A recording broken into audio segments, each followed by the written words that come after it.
Welcome back, and today we will be discussing the part 2 of our discussion all about parabolas. Today we will be discussing the standard forms of the equation of the parabola when the vertex is at the origin. So most of the time, your teacher will show uh, pictures or the graph of such wherein a certain expression quadratic equation showing its graph. Ayan. And then, bibigyan kayo nitong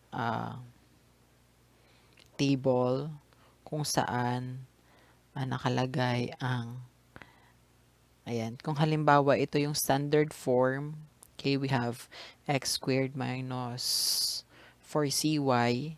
Ang orientation niya is that it opens upward. Okay, the focus is at 0c, and the directrix is y is equal to negative c.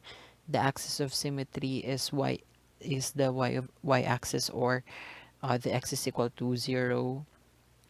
And here are the endpoints of the latus rectum, which is correct, but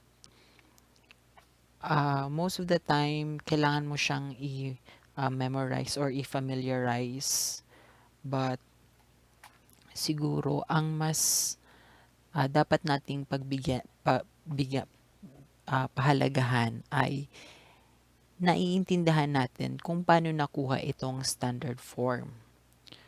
So instead of me discussing kung ano ang itong orientation, focus, kung anong directrix ng standard form ng parabola, ay dapat malaman muna natin or ma-explain natin kung paano nakuha itong standard form ng parabola. Okay? So say for example, we have here a graph of a parabola. So ito yung parabola nating U-shape. Okay? And yung mga mathematicians ay meron silang napansin sa parabola. Okay? So here, i-review natin yung mga parts ng parabola. Ito yung tinatawag nating focus. Ito yung vertex. Okay? Ito naman yung directrix, axis of symmetry, and hindi dito naka-indicate yung ating latus rectum. Okay, ang sabi ng, based from their observation, if you take a point, okay, itong x, y, a point in the parabola, okay, the distance from that point in the parabola to the focus is equal to the distance of that point to the directrix. Okay? Kung gaano kahaba yung distance ng from point na nasa parabola papunta sa focus, magkasing haba daw siya doon sa distance magmula doon sa point na nasa parabola papunta doon sa directrix. And kahit saan mo daw, kahit saan ka kumuha ng point doon sa parabola, ay palaging equal yung distance from that point to the focus and that point to the directrix.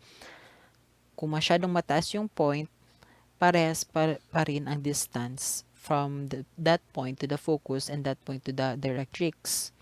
Kung masyado namang mababa, equal pa rin ang distance. Okay, so yun ang una nilang napansin. Okay, so this site is very helpful uh, in explain niya dito ng maayos. Okay, so I will link the description or the link para you can access. Okay, but basically ang sinasabi niya dito is that the distance, okay, from the focus to the point na nasa parabola ay pwede nating makuha ang distance niya gamit ang distance formula. Okay? Yung distance formula, okay, basic na siya. Okay, so ating distance formula na d is equal to the square root of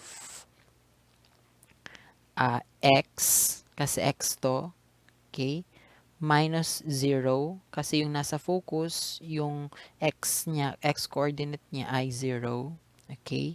Squared plus y, kasi y, yung y coordinate ng nasa point, minus p, kasi yung y coordinate ng focus ay p, okay? And then squared, okay? Since 0 siya, so x squared minus 0 plus y minus p squared. Okay? And sabi natin dito, since itong equation na ito, okay, siya yun. Okay, nakuha natin yung distance from the point at the parabola to the focus.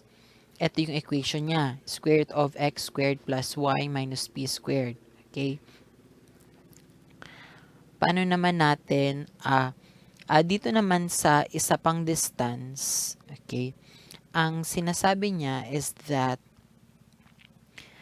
it is equal to y plus p. Okay? Paano natin nasabing it is equal to y plus p? Okay? Kasi, yung y coordinate niya, which is based from here, xy, ito yung kanyang y coordinate. Okay? Ito, from here, papunta dito sa x-axis, yan yung y coordinate. Okay? And then, yung p, ito, ayan, ito naman yung y coordinate from the vertex to the focus. And sabi nga natin, pwede mo siyang i-mirror papunta doon sa baba. Equal siya papunta doon sa directrix. Okay? Kaya itong distance from the focus papunta sa vertex, which is p, the y coordinate, is also equal to this area. Okay? From here, papunta dito sa directrix. Okay? So, yung y na coordinate nito, ayan, plus yung p, which is coordinate ng focus, ayan, kapag inad mo sila, yun na yung magiging distance nitong pangalawang distance. Okay? And since itong distance na ito ay equal sa distance na ito, okay, so anong mangyayari? They are equal to each other. Okay? So, sabi nga natin, yung distance ng naunang distance is equal to square root of x squared plus y minus p. And yung pangalawang distance natin is equal to y plus p. So, since they are both equal, so we have the equation square root of x squared plus y minus p squared is equal to y plus p. Okay. So, we can now perform, okay, algebra. Since we have here square root, so dapat natin siyang i-extract by squaring both sides. So, pag in-square mo ito, in-square mo din, kung ano ginawa mo sa left, yun din ang gagawin mo sa right. In-square mo ito, i-square mo din yung nasa right. Okay? And then, you will cancel out the square root. Okay? And yung sa right ay naka-square. Ayan, yan yung difference nila. Yung isa, nawala dito yung square root. Yung sa right side, nagkaroon ng square kasi you squared both sides. Okay? And then, performing a FOIL method. So, y minus p times y minus p, ito na yung kinalabasan niya. So, copy x squared plus y squared minus 2py plus p squared. Okay? Is equal to, we also perform a FOIL method. So, we have y plus p times y plus p is equal to y squared plus 2py plus p squared. Okay?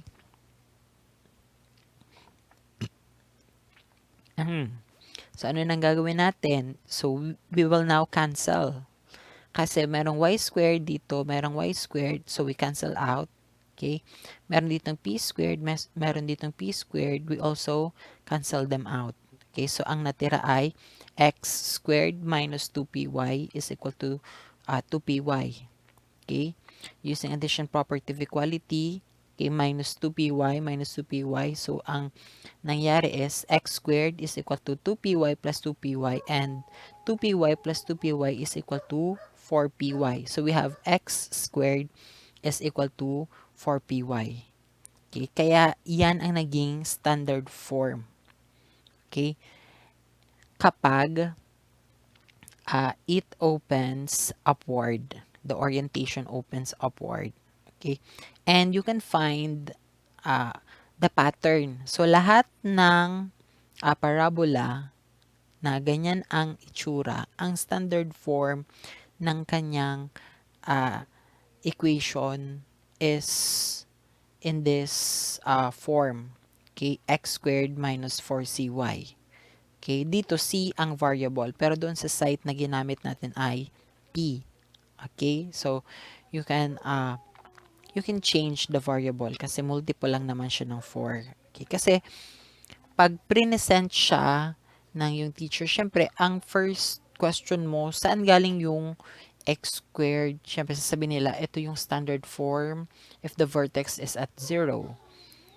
And ito yung mangyayari, ito ang description ng parabola if the standard form is if the equation is in the standard form.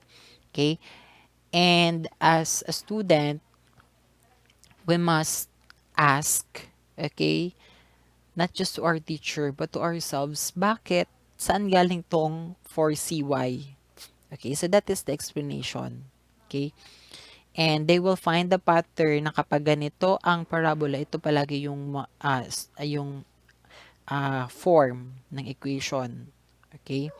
Kapag naman, papunta naman, or ang orientation niya naman, ay it opens, the parabola opens downward. Pag sinabing open, pabuka. Okay? So, papunta naman dito yung buka niya. Yung standard form naman natin, ix squared is equal to negative 4cy. Okay? If it opens to the right naman, our standard form is y squared minus 4cx. Okay? And if it opens to the left, the equation is y squared is equal to minus 4cy. Okay, so immediately you can find a pattern to the standard forms and their orientation.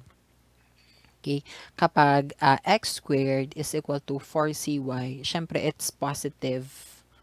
Okay, so it opens upward. Kasi nga yung nasa y natin ay lahat positive. In contrast, okay, yung negative 4cy is yung parabola opens downward. Okay, kung saan yung mga points ay negative. Okay, so that is just a pattern. It doesn't mean na ano lang siya, parang mnemonics. Ay, hindi mnemonics, parang palatandaan mo siya. Okay? Pwede mo siyang makuha yung analogy. Okay? And yung x niya, okay, x squared, parang yung parabola lies on the x-axis. Okay? Isipin mo yung, pag sinabi natin x squared minus 4cy, ano kaya itsura ng parabola? So, since it is x squared, the parabola lies on the x-axis. And since it is positive 4cy, it means that the parabola opens upward. Okay, dito naman, x squared. Since we have x squared, we know that the parabola lies on the x-axis. And since we have negative 4cy, the parabola opens downward.